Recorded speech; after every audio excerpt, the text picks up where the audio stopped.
지난 시간에 회피형 유형과 심리에 대해서 한번 알아봤습니다. 그러면 오늘은 그 해결책에 대한 얘기를 할 텐데요. 지난 시간에 회피형 유형은 세 가지로 나눠봤죠. 우리 첫 번째는 나 때문에 회피형이 된 경우, 그러니까 뭐 예를 들어서 처음에 매너남이었는데 이제 갈수록 집착남이 된단 말이야. 그러면 이때는 서로 대화 가능이었어. 집착을 자하니까 어떻게 되겠어요? 피하게 되겠죠? 갈등 해결이 안 되니까 피해버려. 이렇게 해서 이제 회피형이 된 경우를 얘기하는 거고요. 간단하게 지난 시간 복습하는 거예요. 두 번째는 소통 능력 부족. 한쪽이 말을 더 못할 때, 단순히 말뿐이 아니고 이거는 지능하고도 관련이 있어요. 이 사람은 지금 갈등 자체를 외면하는 성향이야. 그래서 자기 문제를 인지하지 못해. 그렇기 때문에 회피하는 성향을 보이는 거고요. 그 다음에 세 번째는 습관적인 차단, 뭐라 그랬죠? 스트레스 내성이 약하다. 그래서 지난 시간에 이 세 개에 대해서 말씀을 드렸고요. 오늘은 해결책 부분이에요. 지난번 영상을 안 보신 분들은 보시고 오는 게 좋을 것 같아요. 해결책, 이거는 그냥 일단 1, 2, 3번을 나눌 건데 그 전에 회피형과 대화를 할 때 있잖아요. 답답한 건 뭐냐면, 나는 답답함을 즉시 해결하고 싶은 욕구가 있어. 근데 회피형은 아니잖아.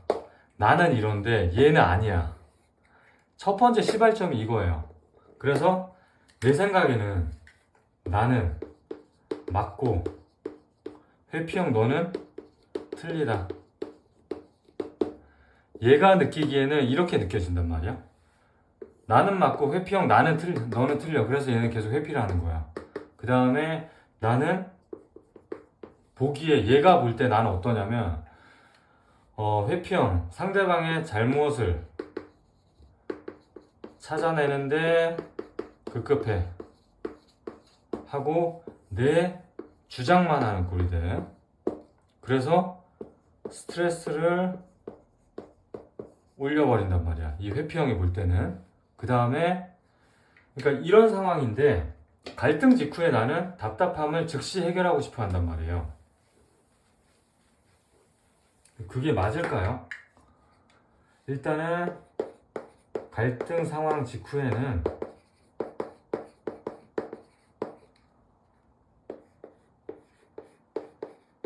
즉시 해결은 바람직하지 않아요. 시간을 끄는 것만으로도 효과가 있다. 얼마나 끌어야 될까요? 열받은 게 풀린 다음에 얘기를 하란 얘기죠.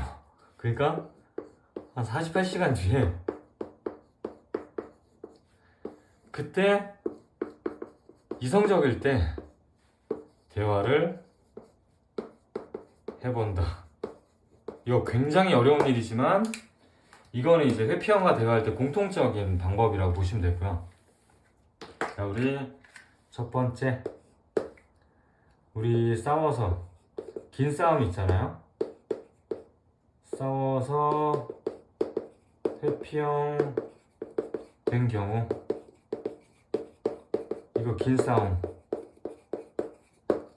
이럴 때는 좀 억울하겠지만 사소한 트집, 내가 기분 나빴던 거,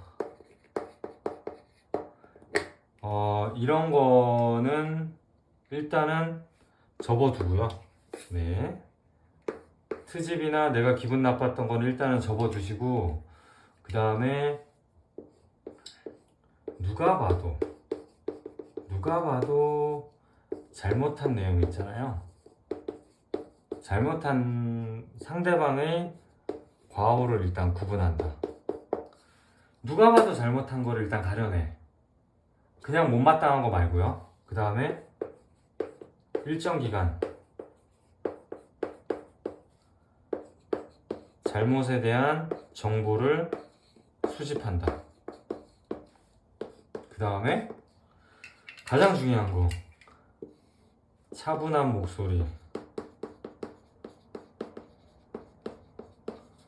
목소리로 잘못에 대해 얘기를 해주고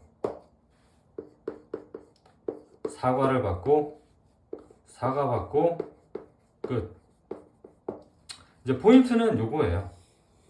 평소 같았으면, 핵심은 평소와 다르게, 이제 평소 같았으면 감정적으로 둘이 부딪힐 거 아니에요. 근데 차분한 목소리로 평소와 다르게 이성적인 모습을 보여주니까, 이성적인 모습을 보여주면 우리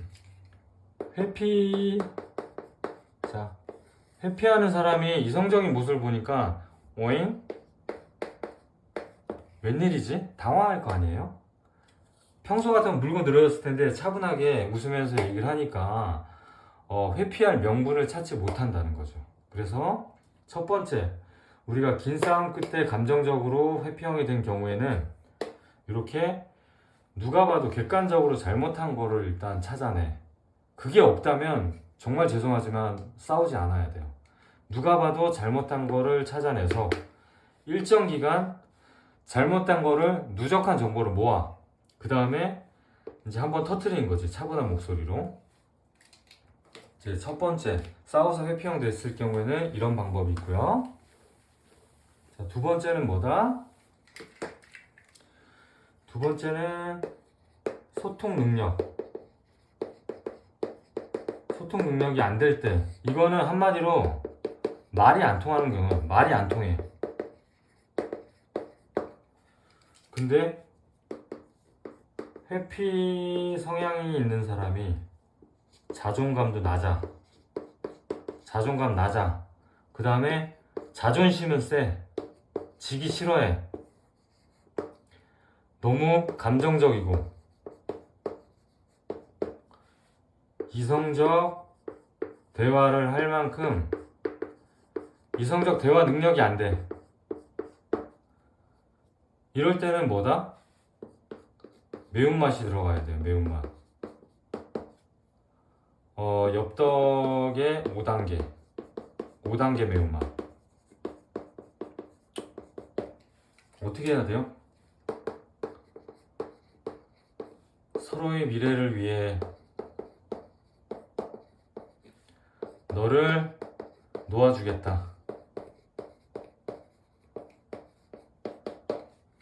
이렇게 폭탄 발언을 해서 경각심을 일으켜야 된다는 거죠. 즉, 이때는 극단적인 방법이 필요해요. 극단적 방법이 필요하다. 왜? 제가 지적 능력하고도 관련이 있다 그랬죠. 대화가 안 돼. 대화가 안 되는 건 뭐 어쩔 수가 없어. 그럼 사람이 말로 해야지. 말 안 하고 뭐 어떻게 합니까? 대화가 안 되면 극단적 방법을 쓸 수밖에 없습니다. 이래서 충격을 줘야 된다는 거죠. 그 다음 세 번째, 마지막, 습관적 회피형. 얘는 스트레스 내성이 약하다 그랬죠. 그러면 뭐 약하든 말든 네가 회피해버리면 나는 어떻게 해? 이때는 어떻게 해야 돼요? 똑같이 관계를 끊어야 돼요. 이거는 한번 리스크를 겪어야 된단 말이에요.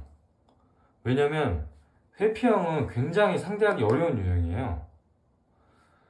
리스크를 반드시 겪어야 되고, 이게 이렇게 예상치 못한 행동에 회피하는 사람이 이제 매달리는 경우도 발생할 수 있어요. 그 다음에 두 번째 방법. 신뢰감을 높여준 다음에 안심시켜 주고요. 그 다음에 나는 뭐다? 혼자 잘 먹고 잘 산다. 자, 내가 너였어도 지치고 힘들었을 거다. 충분히 이해하고